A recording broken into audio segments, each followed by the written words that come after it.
Hey there, Focus Learners, and welcome back to another explainer. Today, we are absolutely pulling back the digital curtain to look at the invisible mechanics behind the magic of the Buy Now button.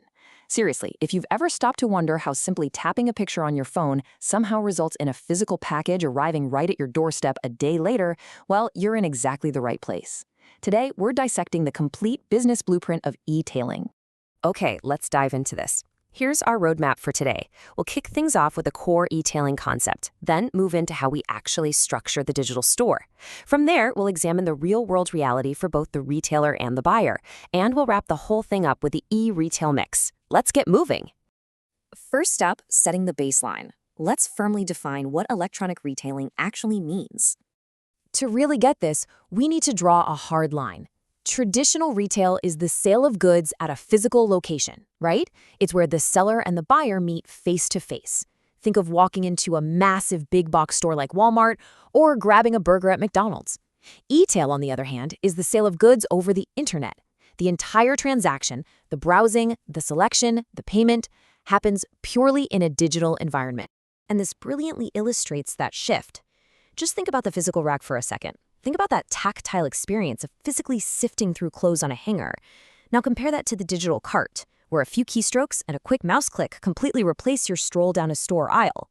It's the exact same ultimate goal, right? Getting a product into the hands of a consumer, but the digital medium completely, and I mean completely, rewires the mechanics of how the business actually works. So, moving right along to structuring the digital store, let's look at the actual architectural blueprints of these businesses. When we break down the types of e-tailers out there, the first major category is what we call the pure play, or virtual e-retailer. These are businesses that exist solely to conduct electronic transactions. There is literally no physical retail outlet for you to walk into. Familiar anchor brands like Amazon or Flipkart are absolutely perfect examples of this model. Their entire storefront lives right there on your screen.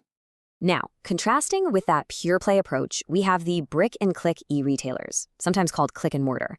These are brands that simultaneously operate in both the physical and the digital realms.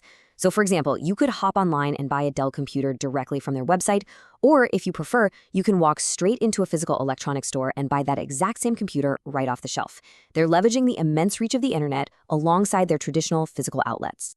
But beyond just how they reach you, the customer, how do these businesses actually operate behind the scenes? Well, it essentially boils down to two main engines. You're either owning the stock yourself, or you're just renting out the digital shelf space. To really understand that first engine, let's look at how it's legally defined over in India's rapidly booming market. According to their FDI policy, the quote-unquote inventory model means the e-commerce entity actually owns the goods and sells them directly to the consumer. It is all about total end-to-end control, from the second you initiate the purchase to the moment they dispatch the product. Think of localized players like Jabong operating with this really high level of hands-on control. And then you have the marketplace model. In this setup, the platform itself doesn't actually own the inventory. Instead, it provides a transparent, highly trusted environment. Think of it like a giant digital town square where buyers and sellers can meet. It lets consumers compare prices from a bunch of various authorized sellers and place orders seamlessly. In the Indian market, massive platforms like Flipkart or Snapdeal largely function exactly this way. They act as the ultimate facilitator, not the actual owner of the goods. Which brings us to the retailer and buyer reality. It's time to explore the two very different sides of the screen. I want you to put yourself in the shoes of the business owner for a moment. You're looking at some incredibly critical strategic trade-offs here. I mean, the advantages are just incredible. You've got a business that is open 24/7 with limitless, high-reach scale across local, national, and even international borders, all while generally being less expensive than maintaining a bunch of physical storefronts. But against all of that, you are facing massive initial infrastructure and tech costs. You're dealing with intensely complex logistics, especially when you factor in things like cash on delivery and navigating rural deliveries, and you have the significant challenge of totally losing that personal face-to-face touch with your customer. Now, what's really interesting about this is when you flip the script to the buyer's perspective. For us, e-tailing offers unmatched time and place utility. You can literally go shopping at 2 a.m. right from your couch while wearing pajamas, but that extreme convenience comes with its own friction. Buyers face uncertainty about product quality since they can't touch it. There's the very real, lingering fear of online fraud or getting scammed out of your money. And let's be honest, there is this sheer frustration that despite the internet having basically infinite shelf space, sometimes the exact product you want is still somehow out of stock.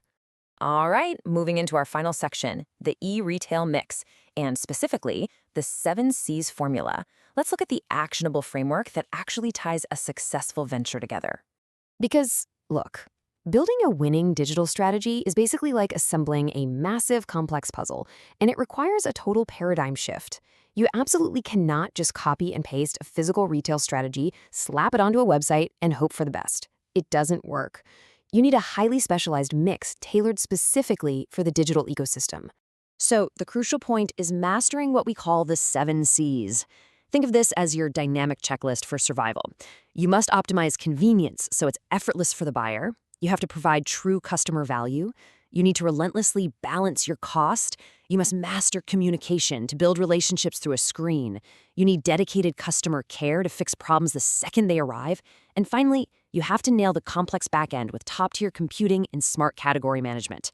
If literally any one of those 7 puzzle pieces goes missing, the entire digital store falls apart. So I want to leave you with this final provocative thought. Think about the absolute last thing you bought online. It could be your weekly groceries, a brand new phone, or just a pair of shoes. Did that e-tailer successfully master all 7 of those Cs? Did they give you real value, communicate well, and make the whole thing perfectly convenient? Keep these invisible mechanics in mind the next time you hit that Buy Now button. Thank you so much for joining me for this explainer today, Focus Learners. Keep questioning, keep learning, and I'll see you next time.